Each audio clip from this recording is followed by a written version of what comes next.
అందరికీ నమస్కారం. కువైట్‌కు వస్తూ ఉన్న ప్రవాసుల యొక్క పాస్‌పోర్ట్‌లు ఏవైతే ఉన్నాయో, కువైట్ యజమానులు వాళ్ళ దగ్గర పెట్టుకుంటూ ఉన్నారు. మరి కువైట్ చట్టం ఏం చెబుతున్నాయని చెప్పేసి స్థానిక మీడియాలో ఒక కథనం వచ్చింది.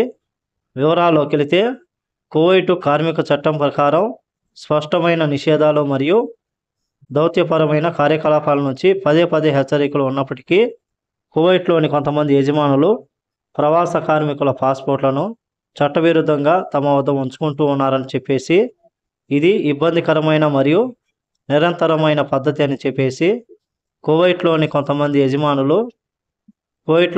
యజమానులు కానీ కంపెనీలు ఏవైతే ఉన్నాయో కఠినమైన నియమాలను విధించడం, అలాగే పాస్‌పోర్ట్‌లను చట్టవిరుద్ధంగా వారి దగ్గర పెట్టుకుని ప్రవాసులను వేధిస్తూ ఉన్నాయని చెప్పేసి, అలాగే శ్రమ దోపిడీకి కూడా పాల్పడుతూ ఉన్నాయి. దీని గురించి కువైట్లో మాట్లాడేవారు ఎవరూ లేకపోవడం చాలా బాధాకరం.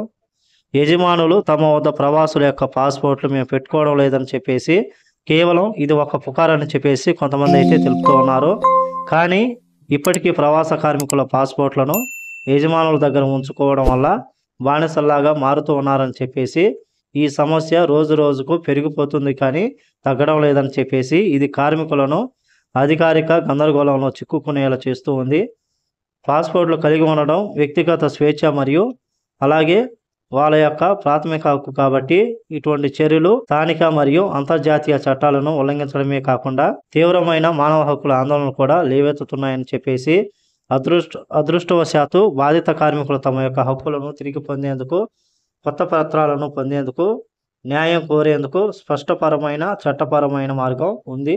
అలాగే కువైట్ చట్టం ప్రకారం కువైట్ మంత్రిత్వ శాఖ తీర్మానం నెంబర్ 143/2010 ఆర్టికల్ 1 ప్రకారం యజమానులు ప్రవాస కార్మికుల పాస్‌పోర్ట్‌లను జప్తు చేయడం లేదా వాళ్ళ దగ్గర ఉంచుకోవడం ఖచ్చితంగా నిషేధిస్తూ ఉందని చెప్పేసి, ఇటువంటి చర్యలు చట్టవిరుద్ధం.